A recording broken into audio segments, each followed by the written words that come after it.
नमस्कार, स्वागत है आपका बिहार समाचार में। इस वीडियो में हम बात करेंगे बिहार की अब तक की सभी बड़ी खबरों के बारे में। सभी खबरें आपके काम की और सिलेक्टेड हैं। तो आज की बड़ी खबरों पर बात करने से पहले आपसे एक छोटी सी अनुरोध है कि इस वीडियो को एक प्यारा सा लाइक अवश्य कर दीजिएगा।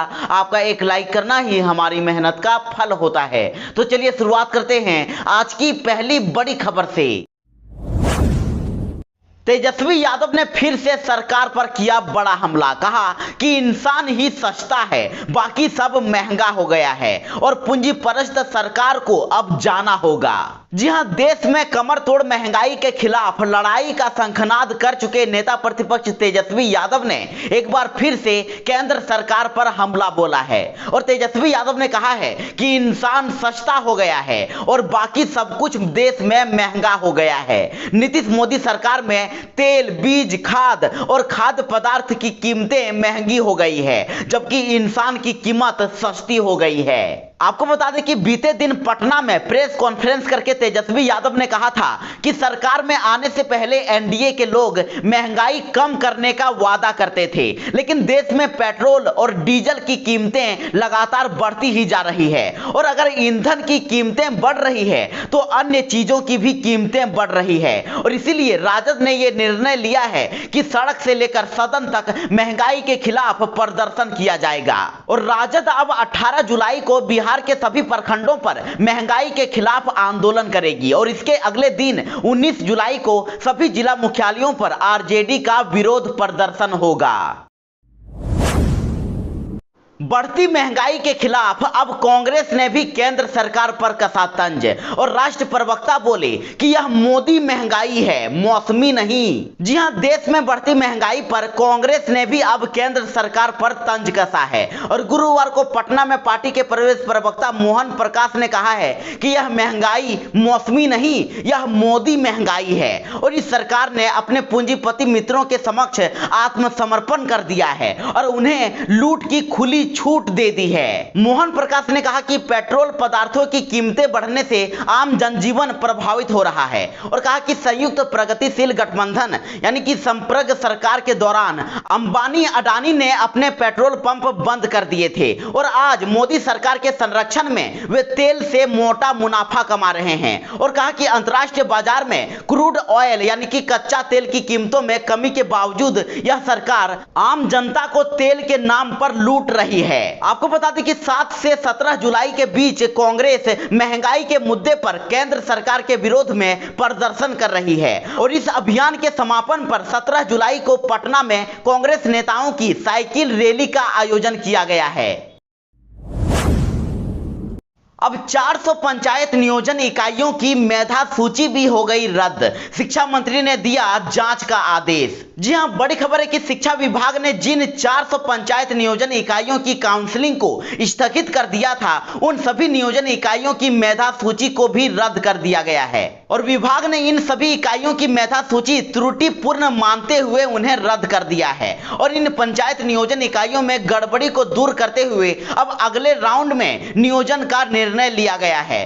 शिक्षा विभाग ने गुरुवार को प्रेस नोट जारी करके ये जानकारी दी है। आपको बता दें कि शिक्षा मंत्री विजय कुमार चौधरी ने बुधवार को इस मामले के संज्ञान में आने के बाद गहन समीक्षा एवं जांच का निर्देश दिया था ताकि नियोजन प्रक्रिया पारदर्शी रहे। और गुरुवार को विभाग द्वारा जानकारी दी गई है कि कुछ नियोजन इकाई के सदस्यों व स्थानीय लोगों की मिली भगत से अव्यवस्था फैलाई गई है और जिसके कारण मुजफ्फरपुर जिला के गायघाट एवं पारू प्रखंड में प्राथमिकी भी दर्ज कराई गई है। आशीर्वाद यात्रा के लिए फिर से बिहार पहुंचे चिराग पासवान और बिना नाम लिए बीजेपी पर साधा निशाना। जी हां, पशुपति कुमार पारस के केंद्रीय मंत्रिमंडल में शामिल होने के बाद लोजपा सांसद चिराग पासवान अब बीजेपी से भी आक्रोशित नजर आने लगे हैं। हमेशा बीजेपी के प्रति नरम रुख अपनाने वाले चिराग पासवान गुरुवार को सख्त दिखाई दिए और बिना नाम लिए बीजेपी पर भी निशाना साध दिया। और इसके साथ ही पत्रकारों के सवालों का जवाब देते हुए उन्होंने कहा कहा कि मेरी प्राथमिकता अभी किसी से गठबंधन करना नहीं है, मुझे पार्टी को फिर से मजबूती देनी है और इसीलिए आशीर्वाद यात्रा पर ही मेरा पूरा ध्यान है। कहा कि सभी दल गठबंधनों की चर्चा चुनाव के समय ही करते हैं, लिहाजा अभी कुछ भी कहना सही नहीं होगा। और इसके साथ ही पशुपति कुमार पारस से संसद के सत्र के दौरान मुलाकात पर उन्होंने कहा कि हम दोनों एमपी हैं और मुलाकात तो होनी ही है, लेकिन लड़ाई तो लंबी चलेगी और जनता का आशीर्वाद ही मेरा सहारा है। तो अब बिहार पुलिस में बिना परीक्षा दिए ही बन सकते हैं सिपाही और दारोगा। 69,000 सैलरी देगी सरकार, अभी तुरंत कीजिए अप्लाई। जी हां, बिहार में सरकारी नौकरी की चाह रखने वाले लोगों के लिए एक अच्छी खबर है। जो भी नौजवान बिहार पुलिस की वर्दी पहनना चाहते हैं उनके लिए यह एक सुनहरा अवसर है। अब बिना एग्जाम दिए ही युवाओं को बिहार पुलिस में दारोगा और सिपाही के पद पर बहाल होने का अवसर दिया जा रहा है। बिहार पुलिस की ओर से दारोगा और सिपाही के पदों को भरने के लिए वैकेंसी निकाली गई है और अभ्यर्थी अब बिना परीक्षा दिए ही बिहार पुलिस में दारोगा और सिपाही के रूप में चयनित हो सकते हैं। तो ये वैकेंसी स्पोर्ट्स कोटे के तहत सब इंस्पेक्टर और सिपाही के पदों को भरने के लिए निकाली गई है और जो भी कैंडिडेट इस पद के लिए अप्लाई करना चाहते हैं वो बिहार पुलिस की आधिकारिक वेबसाइट biharpolice.bih.nic.in पर जाकर आज ही आवेदन कर सकते हैं, क्योंकि 10 जुलाई से आवेदन लिया जा रहा है और अगले महीने 9 अगस्त को फॉर्म भरने का लास्ट डेट है। तो वहीं आपको बता दें कि दारोगा बनने के लिए उम्मीदवार को किसी मान्यता प्राप्त सेंट्रल या स्टेट यूनिवर्सिटी से ग्रेजुएशन की डिग्री होनी चाहिए, जबकि सिपाही के लिए कैंडिडेट के पास बिहार राज्य मदरसा शिक्षा बोर्ड पटना या आचार्य या समकक्ष से 10+2 यानी कि इंटर या मौलवी का सर्टिफिकेट होना चाहिए और इच्छुक उम्मीदवारों का उम्र 18 से 23 साल तक होना चाहिए।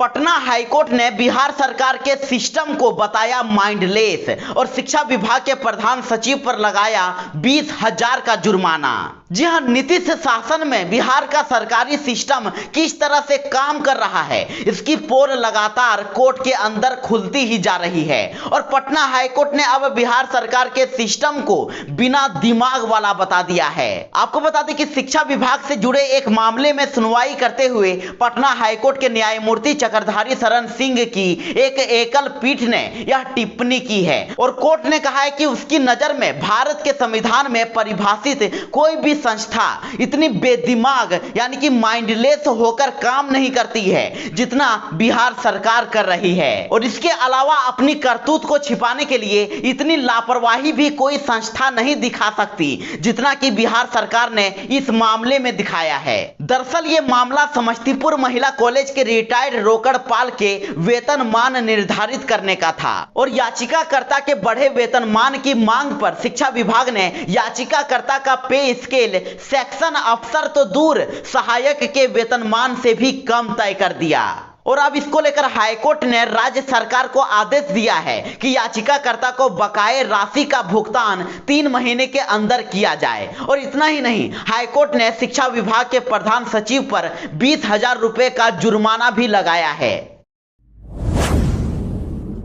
ट्रेन में सफर करने वाले यात्रियों के लिए एक बड़ी खबर है। अब मुजफ्फरपुर और दरभंगा से चलेगी 4 जोड़ी स्पेशल मेमू ट्रेनें, पटना आने जाने में होगी आसानी। जी हां, बड़ी खबर है कि यात्रियों की सुविधा के लिए मुजफ्फरपुर से पाटलिपुत्र व दरभंगा सहित 4 जोड़ी ट्रेनें 16 जुलाई यानी कि आज से चलाई जाएगी। पूर्व में स्थगित मेमू पैसेंजर स्पेशल ट्रेन का परिचालन फिर से बहाल किया जा रहा है। तो वहीं पूर्व मध्य रेलवे के मुख्य जनसंपर्क पदाधिकारी राजेश कुमार ने बताया कि इन पैसेंजर स्पेशल ट्रेनों का ठहराव, मार्ग और समय पूर्ववत ही रहेगा, इसमें किसी तरह का बदलाव नहीं किया गया है। यानी कि इन ट्रेनों की समय सारणी के लिए NTES ऐप और 139 नंबर पर डायल कर सकते हैं।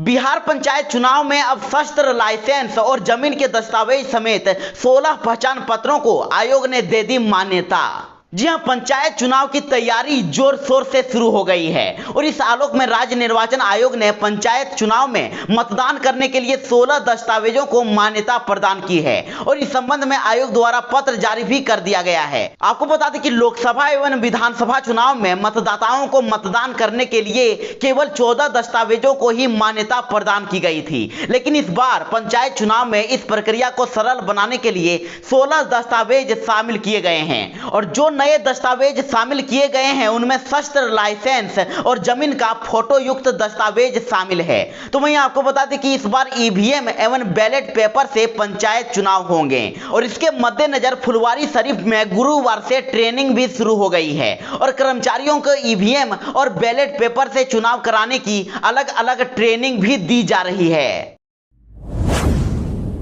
अब पटना में गाड़ी पार्क करने की समस्या से मिलेगी निजात।